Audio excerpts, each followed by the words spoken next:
ইসলামে তাওবা আল্লাহর অন্যতম বড় নিয়ামত।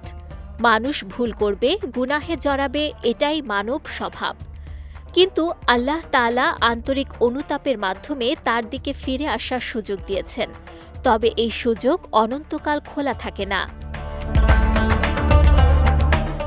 রাসূলুল্লাহ সাল্লাল্লাহু আলাইহি ওয়াসাল্লাম বলেছেন, আল্লাহ তাআলা বান্দার তাওবা ততক্ষণ পর্যন্ত কবুল করেন যতক্ষণ না তার গারগারা শুরু হয়।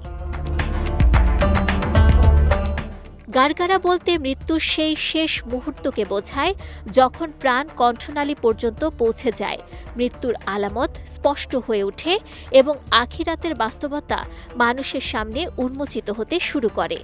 এই অবস্থায় পৌঁছে গেলে তাওবার সুযোগ আর থাকে না। পবিত্র কোরআনে আল্লাহ তাআলা বলেন, যারা গুনাহ করতেই থাকে, অতঃপর যখন তাদের কারো মৃত্যু উপস্থিত হয় তখন বলে, এখন আমি তাওবা করলাম, তাদের তাওবা গ্রহণ করা হবে না।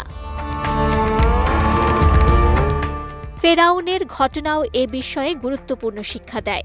সারা জীবন অবাধ্য থাকার পর সমুদ্রে ডুবে যাওয়ার সময় সে ঈমান আনার ঘোষণা দিয়েছিল, কিন্তু তখন আল্লাহ বললেন, এখন, অথচ এর আগে তুমি অবাধ্যতা করেছিলে।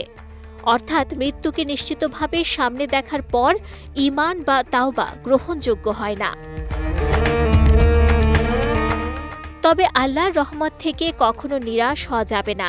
তিনি ঘোষণা করেছেন, তোমরা আল্লাহর রহমত থেকে নিরাশ হও না, নিশ্চয়ই আল্লাহ সব গুনাহ ক্ষমা করেন।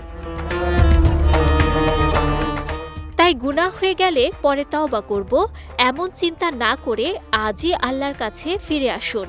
কারণ কেউ জানে না তার মৃত্যু কখন আসবে।